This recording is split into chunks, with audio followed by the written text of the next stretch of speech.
अस्सलाम वालेकुम my dear friends, उम्मीद करता हूँ आप सब खैरियत से होंगे।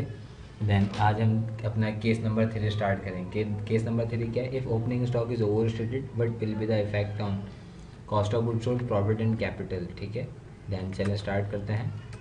हम्म, ये जैसे ना हमारे करेक्ट इनकम स्टेटमेंट, ये इनकरेक्ट इनकम स्टेटमेंट है। ठीक है, करेक्ट स्टेटमेंट मैं क्या वही सिंपल सेल्स लिखूँगा मैं अपनी 5 लाख। सही है।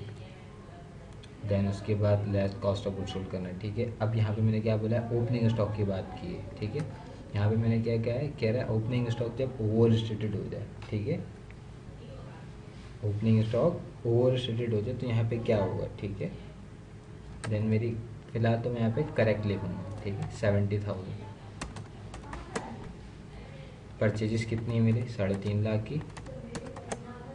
ठीक है, ये मेरी आ गई goods available for sale. Closing stock मेरा कितना है? 1,20,000। ठीक है, देन अब मैं अपना क्या निकालूंगा? Cost of goods sold.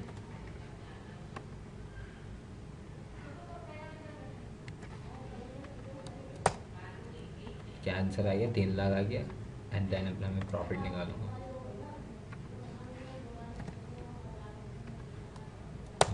ये सारे फार्मूलाज आपको पता होने चाहिए कि क्या नाम है, कॉस्ट ऑफ गुड्स सोल्ड का क्या फार्मूला है, ओपनिंग स्टॉक, एड परचेजेस। ठीक है, और कैरेज इनवर्ट भी ऐड करते हैं।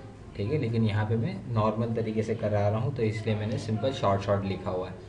ठीक है, ऐड परचेजेस आ गया, फिर गुड्स अवेलेबल फॉर सेल्स हो गए मेरे पास। देन फिर मैंने लेस कर दिया क्लोजिंग स्टॉक, तो मेरा कॉस्ट ऑफ गुड्स सोल्ड आ गया। ठीक है, अब मैंने प्रॉफिट कैसे निकाला? सेल्स में से cost of goods sold less कर दिया तो मुझे मेरा प्रॉफिट पता चल गया। ये मेरी आ गई करेक्ट इनकम स्टेटमेंट। देन अब आता हूँ मैं इनकरेक्ट। ठीक है, अब यहाँ पे मैं क्या करूँगा देखिएगा, सेल्स मैंने वही 5 लाख लिखी। ठीक है, ओपनिंग स्टॉक मैंने क्या करना है यहाँ पे? ओवर स्टेटेड करना है। ठीक है, देन मैंने यहाँ पे लिख दिया 90,000। ठीक है, परचेजेस कितनी? 3.5 लाख की। और गुड्स अवेलेबल फॉर सेल अब मेरे पास कितना आ गया? 4,40,000 आ गया। ठीक है, लेस क्लोजिंग स्टॉक 1,20,000। ठीक है, देन अब मैंने अपना क्या निकालना है? Cost of goods sold. Cost of goods sold क्या करेंगे? गुड्स अवेलेबल फॉर सेल्स में से लेस करना है हमने इसको। ठीक है, अच्छा एक्सेल में मैंने प्लस का साइन इससे लगा रहा हूँ क्योंकि मैंने यहाँ पे जो है वो ट्रीटमेंट लगाई हुई है अकाउंटिंग की, तो वो ऑटोमेटिक खुद ही लेस करेगा। ठीक है, तो मेरा आया cost of goods sold 3,20,000। Profit मेरा कितना होगा? 5 लाख में से मैं लेस कर दूंगा cost of goods sold. Then मेरा आंसर आ गया 1,80,000। ठीक है, मेरा एक्चुअल प्रॉफिट कितना है करेक्ट इनकम स्टेटमेंट में? 2 लाख। और अब मेरा ओपनिंग स्टॉक मेरा ओवर स्टेटेड हुआ है। ठीक है, ओवर स्टेटेड हुआ जिसकी वजह से अब मेरा क्या हुआ है? प्रॉफिट कम हुआ है। ठीक है, देन अब हमने क्या करना है? अब हमने ये देखना है कि इफेक्ट क्या पड़ेगा कॉस्ट ऑफ गुड्स सोल्ड पे, प्रॉफिट पे एंड कैपिटल पे। तो मैंने यहाँ पे नीचे स्टेटमेंट लिखी हुई है, if opening stock is over stated.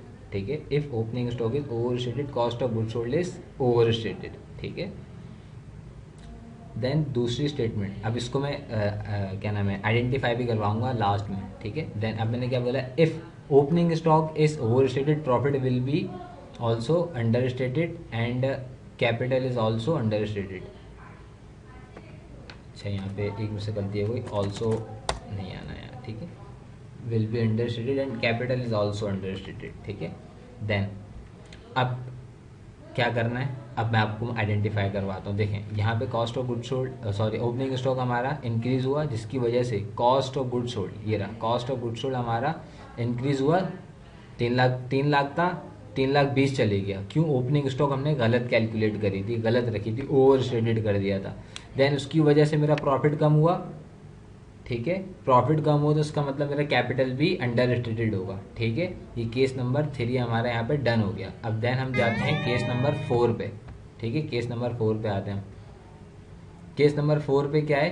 कह रहा है, केस नंबर 4 हम क्वेश्चन पढ़ लेते हैं। कह रहा है if opening stock is under stated what will be the effect on cost of goods sold, profit and capital. ठीक है, अब स्टार्ट करते हैं। ओपनिंग स्टॉक हमारा यहाँ पे क्या होगा? अंडर स्टेटेड होगा। ठीक है, यहाँ पे मतलब नॉर्मल वही आएगा 5 लाख ठीक है। देन मेरा ओपनिंग स्टॉक मेरा जो है वो सिंपल है, कितना 70,000, ठीक है। परचेजेस कितनी है 3.5 लाख की, ठीक है। गुड्स अवेलेबल फॉर सेल आ गया मेरा 4,20,000 का, ठीक है। देन लेस करना है मुझे अपना क्लोजिंग स्टॉक 1,20,000 है। देन मैंने अपना क्या निकालना है बच्चों, कॉस्ट ऑफ गुड्स सोल्ड। तो गुड्स अवेलेबल फॉर सेल्स में से मैंने किसको लेस करना है, क्लोजिंग स्टॉक का। अच्छा मैं बार बार कह रहा हूँ कि एक्सेल में मैंने यहाँ पे प्लस का साइन इसलिए लगाया है क्योंकि जो मैंने यहाँ पे फॉर्मेटिंग की है वो अकाउंटिंग की हुई, ठीक है। तो वो ऑटोमेटिक एक्सेल खुद ही लेस करेगा, मैंने प्लस का साइन इसलिए लगाया है, ठीक है। तो कंफ्यूज नहीं हो जाएगा, यहाँ पे ये लेस होना है। 3 लाख आंसर आ गया मेरा, ठीक है। अब मैंने अपना प्रॉफिट कैलकुलेट करना है, तो 5 लाख में से 3 लाख लेस कर दिया, तो देन मेरा प्रॉफिट आ गया 2 लाख, ठीक है। अब आ जाए हम यहाँ पे अपना क्या करेंगे, ओपनिंग स्टॉक को अंडर स्टेटेड करेंगे। 5 लाख से सेल्स है मेरी, सही है। देन ओपनिंग स्टॉक मेरी कितनी हो गई यहाँ पे, अब हम कितनी कर लेंगे, अंडर स्टेटेड होगा। तो अंडर स्टेटेड हम कितना अंडर स्टेटेड करें, आप कुछ भी ले लें, क्योंकि हम यहाँ पे जितनी भी वैल्यूज़ एज्यूम कर रहे हैं, सॉरी जितनी वैल्यूज़ ले रहे हैं वो सारी एज्यूम कर रहे हैं, ठीक है। तो मैंने यहाँ 40,000 लिख दिया, ठीक है। देन परचेजेस कितनी है 3.5 लाख की, ठीक है। गुड्स अवेलेबल फॉर सेल्स मेरे पास कितना आ गया 3,90,000। एक्चुअल में करेक्ट में देखें कितनी है 4,20,000, लेकिन goods available for sale opening stock under stated की वजह से कम आया, ठीक है। अब देन मैंने अपना क्या लिखना है, क्लोजिंग स्टॉक 1,20,000। देन अब मैंने कॉस्ट ऑफ गुड्स सोल्ड निकालना है। देन फिर मैंने यहाँ प्लस का साइन लगाया, तो मैंने अभी आपको क्लियर करा है कि मैंने अकाउंटिंग की फॉर्मेट करा हुआ है, जिसकी वजह से ये एक्सेल ऑटोमेटिक इसको करेगा, ठीक है। देन मेरा कॉस्ट ऑफ गुड्स सोल्ड क्या आया 2,70,000। अब मेरा प्रॉफिट कितना आएगा, सेल्स में से लेस कर दूंगा मैं cost of goods sold. Then मेरा प्रॉफिट क्या आया 2,30,000, ठीक है। अब देखना है कि सवाल में सवाल क्या था कि कह रहा है कि भाई ओपनिंग स्टॉक अगर अंडर स्टेटेड होगा तो cost of goods sold, profit और कैपिटल में क्या इफेक्ट पड़ेगा। देखें यहाँ पे मेरे पास ओपनिंग स्टॉक कितना आ गया 40,000, ठीक है, जिसकी वजह से कॉस्ट ऑफ गुड्स सोल्ड, ये देखें ये रहा कॉस्ट ऑफ गुड्स सोल्ड जो है, इस पर क्या इफेक्ट पड़ा, इस पर क्या इफेक्ट पड़ा, इसको मैं ज़रा ये करूँ, इस पर क्या इफेक्ट पड़ा। एक्चुअल में तो 3 लाख था, लेकिन ओपनिंग स्टॉक अंडर स्टेटेड होने की वजह से मेरा कॉस्ट ऑफ गुड्स सोल्ड भी अंडर स्टेटेड हुआ, लेकिन प्रॉफिट मेरा ओवर स्टेटेड हुआ ओपनिंग स्टॉक के कम होने की वजह से। और एक्चुअल मेरा प्रॉफिट हैगा कितना 2 लाख, लेकिन हुआ कितने का है 2,30,000। क्यों, क्योंकि मैंने ओपनिंग स्टॉक अंडर स्टेटेड करा था, कितने से 30,000 से, तो 30,000 से मेरा प्रॉफिट ज़्यादा आ रहा है, ठीक है। जहाँ जहाँ पे मैंने जितने अमाउंट से पहले जो मैंने जो वीडियो अपलोड करी है वहाँ पे देखिएगा क्लोजिंग स्टॉक जितने से मैंने अंडर स्टेटेड करी होगी, प्रॉफिट में उतने का ही इफेक्ट आया होगा, कॉस्ट ऑफ गुड्स सोल्ड में भी उतने का इफेक्ट आया होगा और कैपिटल में भी, ठीक है। अब ओपनिंग स्टॉक में क्या है, यहाँ पे देखें पहले वाले केस में मैंने क्या करा 20,000 से क्या करा था, ओवर स्टेटेड किया था, तो 20,000 से ही मेरा प्रॉफिट अंडर स्टेटेड हुआ है और कैपिटल भी अंडर स्टेटेड 20,000 से ही हुआ होगा, ठीक है। देन अब यहाँ पे मेरे पास कॉस्ट ऑफ गुड्स सोल्ड 20,000 से ही ओवर स्टेटेड हुई है, ठीक है। ये चीज जरा क्लियर रखिएगा अपने पास। देन अब यहाँ पे हम देख रहे हैं किसको देख रहे हैं, प्रॉफिट हमारा क्या हुआ है ओवर स्टेटेड हुआ है, ठीक है। देन अब यहाँ पे जो मैंने स्टेटमेंट लिखी है अब ये देख लें, if opening stock is under stated cost of goods sold is under stated, ठीक है। Then if opening stock is under stated profit will be, then यहाँ पे मुझसे दोबारा गलती हुई, माई मिस्टेक, ये क्या हुआ है, if opening stock is under stated profit will B over stated and capital is also over stated, ठीक है। देन मैंने अभी आपको ये लिंक करके बता दिया है, ठीक है। देन इंशाल्लाह अब हमारे 2 केसेस हो गए, ठीक है। और अब हमने स्टार्ट करना है अपना क्या, measurement of cost and NRV, ठीक है। मेजरमेंट करनी है हमने कॉस्ट एंड NRV की कि हम अपनी इन्वेंट्री किससे रिकॉर्ड करें, ठीक है। आए तो ज़रा हम यहाँ पे ज़रा फॉर्मेट बना लेते हैं।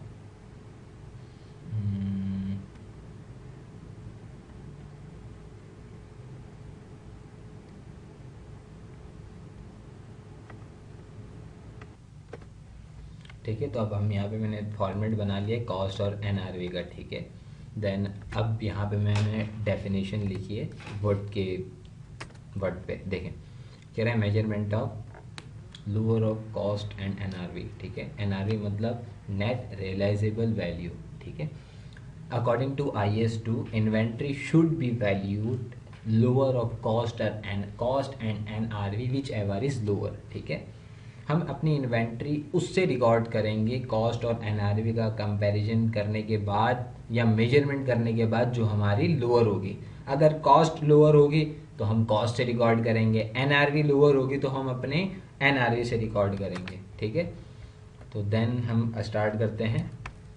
अब हमें पता है कि कॉस्ट क्या होती है। कॉस्ट भाई हमारी प्राइस होती है जो हमने अपनी चीज़, यानी कि जैसे हम कोई अगर मैन्युफैक्चरिंग बिजनेस है हमारा, तो कॉस्ट वहाँ पे क्या होगी कि वहाँ पे इवन कि एक होती है ना पेन से लेके एरोप्लेन तक, ठीक है, बनाते हुए भी अगर आपकी जो कॉस्ट आई है एरोप्लेन बनाने में, ठीक है, तो ये आपकी कॉस्ट कहलाई जाएगी, ठीक है। देन या फिर सिंपल में आपको कह लें कि अगर आपने कोई चीज़ परचेज की है, ठीक है, जैसे कि आपका ट्रेड का बिजनेस है, ठीक है, अब आपने क्या करा, आप कैलकुलेटर बेचते हैं, ठीक है, या आप बुक्स वगैरह बेचते हैं, या आप कार बेचते हैं, तो आपने कार खरीदी, ठीक है। अब आपने कार खरीदी जितने की है वो आपकी हो गई कॉस्ट, ठीक है, ये आपकी कॉस्ट कहलाई जाएगी, ठीक है। ठीक है, ये हमारी कॉस्ट होती है, ठीक है। अब हम जो है अपनी कॉस्ट के बिहाफ पे हम ये भी देखते हैं कि यार हमारा प्रॉफिट मार्जिन कितना होना चाहिए, क्या होना चाहिए, क्या नहीं होना चाहिए, सारी चीज़ें हम क्या करते हैं, एक माइंड बना लेते हैं अपना कि यार अगर मेरे इतनी कॉस्ट पड़ी है तो मैं इतने की सेल करूँगा, ठीक है। चलें, तो कॉस्ट हमारी सिंपल होती है purchase price,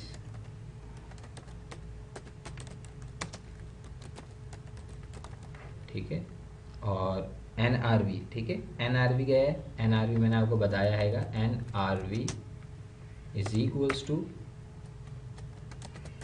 net realisable value, ठीक है। अब एनआरवी का जो है ना फॉर्मूला है, ठीक है, ये आपको लाजमी याद रखना है क्योंकि इसके बगैर आप नहीं चल सकते, क्योंकि ये फार्मूला बहुत इंपॉर्टेंट है, ठीक है। तो एनआरवी का फार्मूला क्या है, एस्टिमेटेड सेलिंग प्राइस माइनस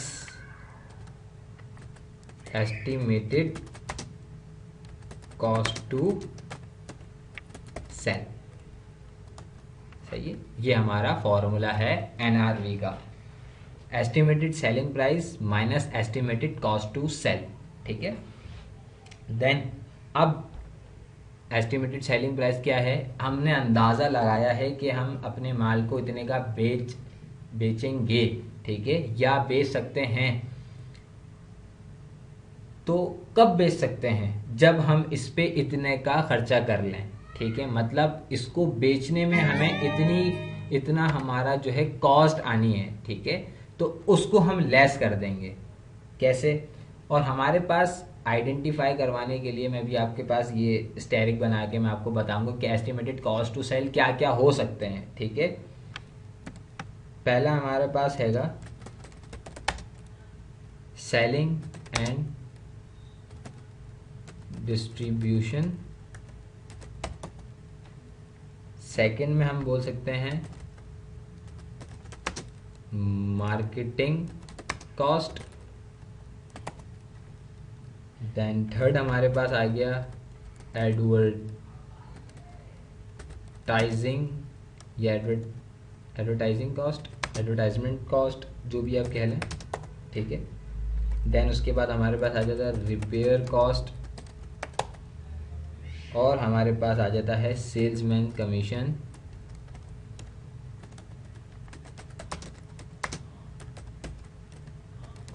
ठीक है। सेल्समैन कमीशन हो गया, ये सैलरी वेजेस कुछ भी हो गया, ये सारी चीज़ें हम यहाँ पे लिखते हैं, ठीक है।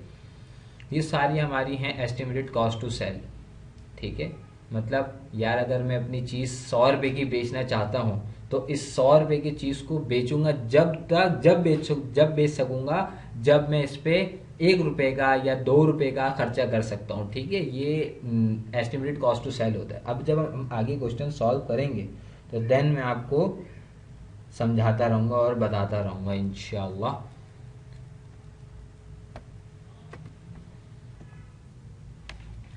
तो अब हम क्वेश्चन की तरफ चलते हैं अपने। ठीक है, तो अब मैंने कुछ क्वेश्चंस बनाए हैं तो वो मैं आपके साथ 2 से 3 क्वेश्चन सॉल्व करवाऊँगा इंशाल्लाह। देन फिर आपको इंशाल्लाह कॉस्ट और एनआरवी का कंपैरिजन भी बहुत अच्छे से आ जाएगा। ठीक है, तो पहला क्वेश्चन नंबर 1 देखते हैं। एट 30 नवंबर 2001 मेरी stock was valued at it cost 22,700. This includes item costing 1,300 which have been superseded. ठीक है, by an updated design. Mary will be able to sell this item through an agent of 700. The agent commission will be 10% of selling price. ठीक है, तो यहाँ पे हमने एक pattern use करना पड़ेगा अपना इन्वेंट्री को कैलकुलेट करने के लिए। ठीक है, तो मैं यहाँ पर आके पहले यहाँ पे मैंने कॉस्ट एंड एनआरवी का यहाँ पे कंपैरिजन बना दिया। ठीक है, देन अब यहाँ पे मैंने क्या लिखा, इन्वेंटरी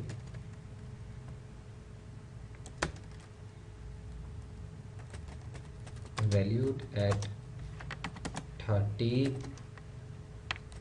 नवंबर 2001. Sorry, where?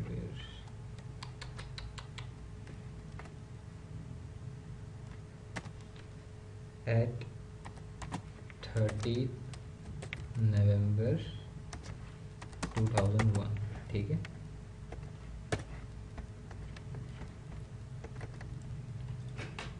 तो इस वक्त मेरी इन्वेंट्री की वैल्यू क्या है, यहाँ पे देखें 30 नवंबर 2001 को मेरी इन्वेंट्री की जो वैल्यू है वो कितनी है, 22,700. ठीक है, देन मैंने यहाँ जाके लिख दिया 22,700. ठीक है, अब इसमें से ना मैं लेस करूँगा। लेस क्या करूँगा, देखिएगा भी यहाँ पे मैंने एक चीज़ पढ़ी थी कि 1300 का जो आइटम है ना वो सुपर स्टेटेड हुआ था। ठीक है, बाय एन अपडेटेड डिज़ाइन। देखिए आपके पास जो माल वापसी आता है ना, या तो वो डैमेज होता है या तो वो आउट ऑफ फैशन होता है। ठीक है, या तो फिर जो है वो कस्टमर को पसंद नहीं आता, वट कुछ भी हो सकता है। ठीक है, तो यहाँ पे जो मेरे पास 1300 इसमें इंक्लूड है। ठीक है, वो सुपर स्टेटेड हैगा जो कि बाय एन अपडेटेड डिज़ाइन है। ठीक है, इसको मैं लेस करूँगा। ठीक है, तो लेस करूँगा किसको, ठीक है, या इसको मैं कह लूँ ओल्ड आइटम। ठीक है, ओल्ड आइटम कह लूँ या मैं इसको डैमेज आइटम कह लूँ, कुछ भी कह लूँ, इसको लेस करना होता है। ठीक है, लेस करना है इसको 1300। ठीक है, देन मेरे पास रिमेनिंग क्लोजिंग स्टॉक कितना बचा, रिमेनिंग क्लोजिंग स्टॉक मेरे पास बचा 21,400 का। ठीक है, अब यहाँ पे देखें, जाहिर सी बात है जो माल आपका नहीं बिका, ठीक है, उसी के ऊपर आप कमीशन देंगे। ठीक है, उसी को आप बेचने की कोशिश करेंगे। जो बिक गया उसको तो हम नहीं ऐसा करेंगे कि यार अच्छा बिक गया तो चलो हम दोबारा से बेचें, नहीं। जो माल वापसी आ गया है, डिफ़ॉल्ट माल वापसी आ गया, ओल्ड फैशन हो गया है, वो वापसी आ गया, तो उसको मैं क्या करके बेचूं। ठीक है, तो इसको भी बेच सकते हैं, लेकिन किस तरीके से क्या करना पड़ेगा, तो उसमें उसने क्या कहा है कि Mary will be able to sell this item through an agent for 700। ठीक है, ये मेरे पास आ गया एस्टिमेटेड सेलिंग प्राइस। ठीक है, the agent commission will be 10% of selling price. ठीक है, ये मेरा क्या आ गया एस्टिमेटेड कॉस्ट टू सेल। ठीक है, मैंने आपको फॉर्मूला पढ़ाया था एनआरवी का। एनआरवी का फॉर्मूला क्या है, estimated selling price minus estimated cost to sell. तो एस्टिमेटेड सेलिंग प्राइस कितनी है 700, एस्टिमेटेड कॉस्ट टू सेल कितनी है 10% ऑफ सेलिंग प्राइस। ठीक है, अब सर हमें तो ये पता चल गया कि एस्टिमेटेड सेलिंग प्राइस 700 है, एस्टिमेटेड कॉस्ट टू सेल 10%, लेकिन हम इसको कॉस्ट में क्या रिकॉर्ड करेंगे? कॉस्ट में हम उसको रिकॉर्ड करेंगे जो हमारे पास माल इंक्लूड है या वापसी आया है, जिसको जिसके ऊपर हमने खर्चा करके हमने उसको बेचना है। ठीक है, तो यहाँ पे मैं गया, कॉस्ट मैंने यहाँ लिखी कॉस्ट, देन यहाँ जाके मैंने लिखी NRV। ठीक है, कॉस्ट मेरी कितनी है? कॉस्ट मेरी हैगी 1300। ठीक है, NRV equal to estimated selling price, estimated cost to sell. ठीक है, फॉर्मूला आप लोगों को पता है, यहाँ पे भी आप फॉर्मूला देख सकते हैं, estimated selling price minus estimated cost to sell. Estimated selling price कितनी है? 700 माइनस क्या करना है? Estimated cost to sell. तो क्या हमने सेल्समैन कमीशन लिखा था कहीं? हाँ, ये रहा सेल्समैन कमीशन हैगा, तो उसको क्या करना है? लेस करना है। ठीक है, ये जितने भी आइटम है ना, ये एस्टिमेटेड सेलिंग प्राइस से लेस होने वाले हैं। ठीक है, देन मैंने यहाँ पे जाके लिख दिया 10% था ना, सवाल में क्या था? 10% of selling price. Selling price मेरी हैगी 700, तो 700 का मैं 700 का ही मैं 10% लूंगा।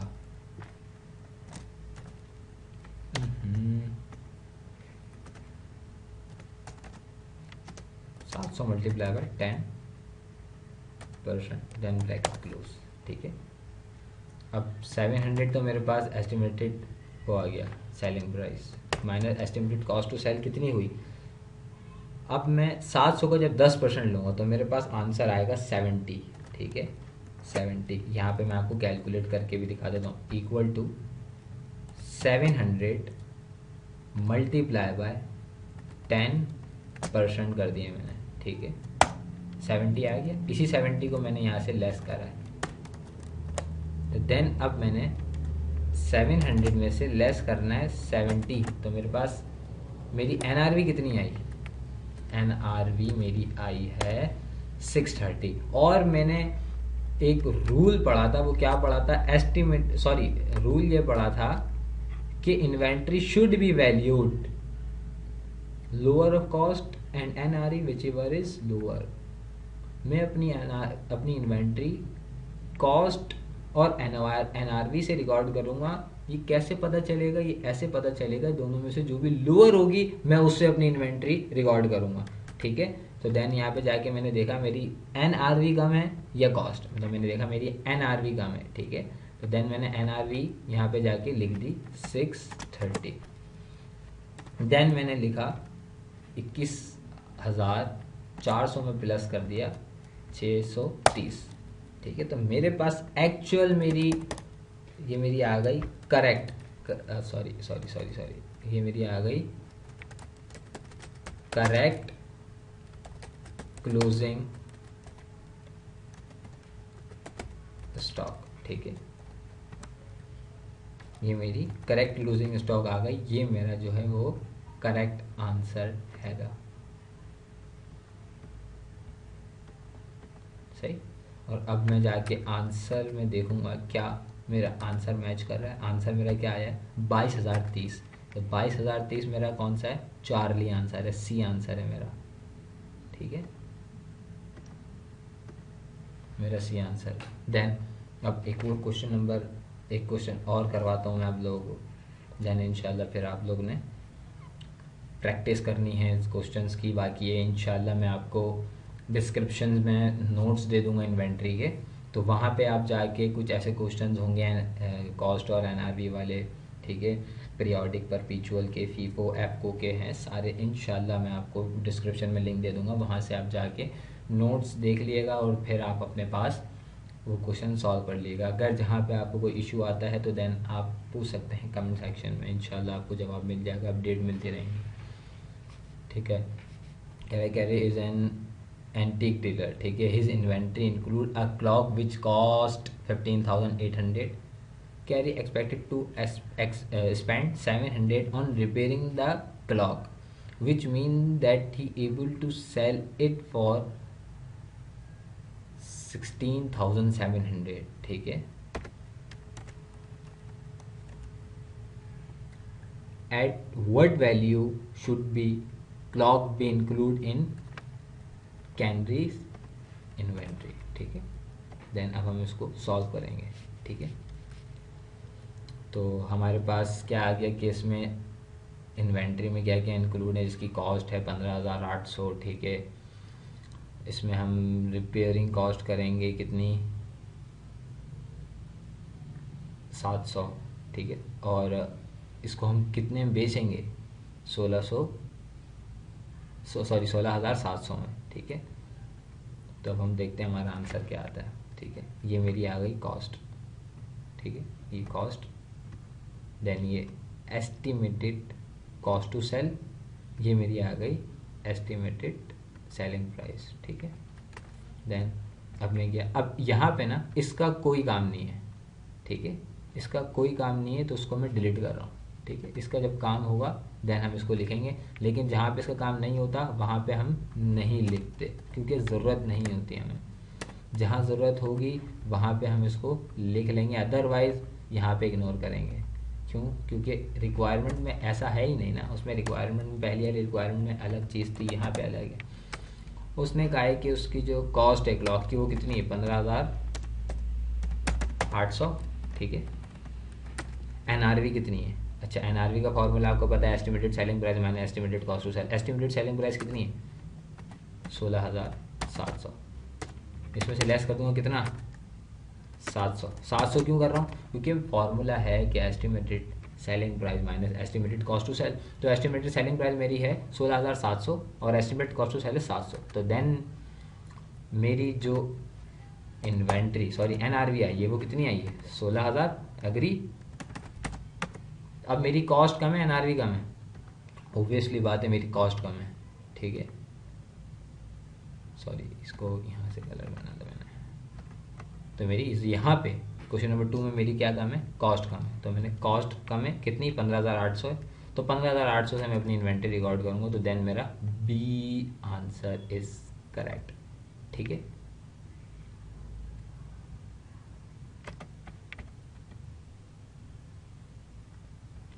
देन यहाँ पे अब मैंने आपको अगले क्वेश्चंस करा रहा हूँ, देखिएगा ज़रा। कह रहा है पाउल स्टॉक एट 31 मई 2003, ठीक है। कॉस्ट कितनी है, 48,330। This include some item at the cost of 3,500 which have been in stock for almost a year, ठीक है। Paul intends to advertise this item for sale at a price of 2,500. The advertising will cost 800. What value should be included in Paul's statement of financial position at 31st May 2003 for closing stock? ठीक है, अब हम अपना question start करते हैं। तो अब मैं यहाँ पे वापसी ये लेकर आ जाऊँ, क्योंकि मुझे इसकी ज़रूरत अब पड़नी है, ठीक है। यहाँ पे मुझे मुझे ज़रूरत पड़ेगी इस पैटर्न की, सही है। तो बार बार लिखने से अच्छा कि एक ही दफ़ा लिख के बंदा कर ले, ठीक है। क्वेश्चन देखते हैं। क्वेश्चन में क्या कह रहा है कि पाउल्स के पास स्टॉक कितने हैं, 31 मई 2003 को यहाँ पे नहीं जाके लिखा,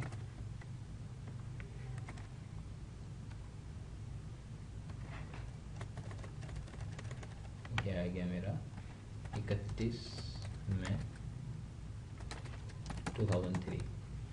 इस वक्त मेरे पास इन्वेंट्री कितनी मौजूद है, 48,330। तो मैंने यहाँ पे लिख दिया 48,330, ठीक है।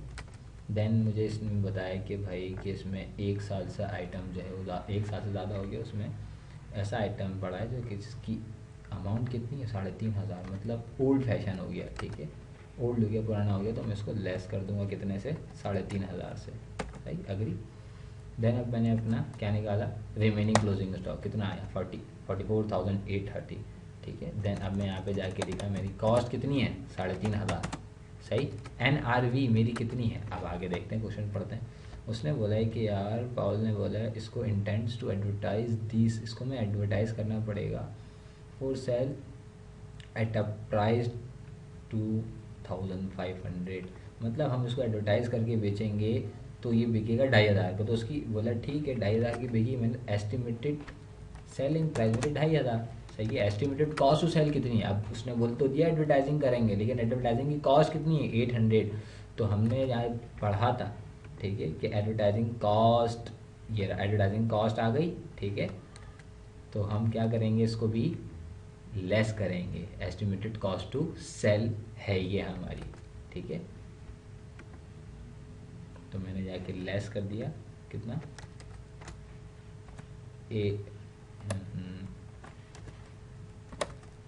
800 अगरी। देन मैंने 2500 माइनस 800 करा, मेरा आंसर आया 1700 ठीक है। वही कॉस्ट और NRV which ever is lower, तो मेरी NRV लोअर है ठीक है। कितने 1700 से मैंने यहाँ जाके रिकॉर्ड कर दी। अब मैंने क्या करा, करेक्ट निकालने के लिए रिमेनिंग में प्लस कर दिया 1700, मेरा आंसर आ गया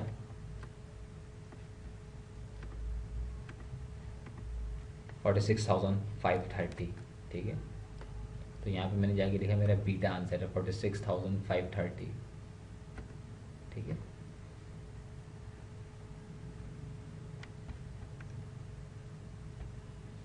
ये इन्वेंट्री वैल्यूएशन बहुत आसान चैप्टर है, कोई इसमें इशू नहीं है, बस आपको थोड़े से कॉन्सेप्ट देखने, जैसे ये कॉस्ट और NRV है ठीक है, इसको अच्छे से कर लें आप लोग। और आपके पास हो गया पीरियोडिक का परपीचुअल और पीरियोडिक, सॉरी परपीचुअल है पीरियोडिक है ठीक है। इन दोनों में FIFO FCO दोनों अच्छे से कर लें, कोई इशू नहीं है, कोई मुश्किल क्वेश्चन है ही नहीं है, बहुत ईजी क्वेश्चन है इन्वेंट्री का ठीक है। फिर इंशाल्लाह मिलते हैं अब हम अपनी अगली क्लास में ठीक है। जब तक कि ये आप क्वेश्चन नंबर 4 देख लें ठीक है, ये कोशिश करिएगा कि आप लोग सॉल्व करें ठीक है, हो जाएगा आपसे सॉल्व। बाकी ये कि अगर कहीं इशू आता है ठीक है, तो मैंने जो बाकी के क्वेश्चंस सॉल्व कराए हैं उनकी वीडियोस देखेंगे आप, तो आपको समझ में आ जाएगा ठीक है। तो इंशाल्लाह ज़रूर कर लेंगे। ये क्वेश्चन नंबर 4 लाजमी करिएगा ठीक है। देन ये कि इंशाल्लाह मैं डिस्क्रिप्शन में ऐड करूँगा अपने साथ की क्वेश्चंस अपने बनाऊँ, और इसमें जो बने हुए मेरे पास वो मैं ऐड करूँगा, ताकि आप डिस्क्रिप्शन से जाके लिंक से अपने पास ये फाइल देख सकें इन्वेंट्री वैल्यूएशन की क्वेश्चंस की। देन फिर आप उसको सॉल्व करिएगा, लाजमी सॉल्व करिएगा, ताकि आपकी प्रैक्टिस हो जाए। और अगर कोई इशू होता है तो कमेंट सेक्शन में लाजमी आप करिएगा। और अभी तक अगर आपने सब्सक्राइब नहीं किया है चैनल, तो प्लीज़ लाजमी जल्दी से सब्सक्राइब कर दें। और बाकी अगर कुछ और इन्फॉर्मेशन चाहिए अकाउंटिंग की, किसी चैप्टर्स के बारे में इन्फॉर्मेशन चाहिए, तो देन आप कमेंट सेक्शन में बोल सकते हैं। इंशाल्लाह ज़रूर मेरी पूरी कोशिश होगी ताकि मैं टाइम निकालूं और मैं आपकी क्वेरीज का जवाब दूं। और जो आप वीडियोस बोल रहे हैं, मेजॉरिटी बच्चा जिसको बोलेगा मैं उस वीडियो को ज़्यादा प्रेफर करूँगा ठीक है। अभी इंशाल्लाह मिलते हैं अगली क्लास में। अल्लाह हाफ़िज़, ख्याल रखिएगा अपना और दुआओं में याद रखिएगा।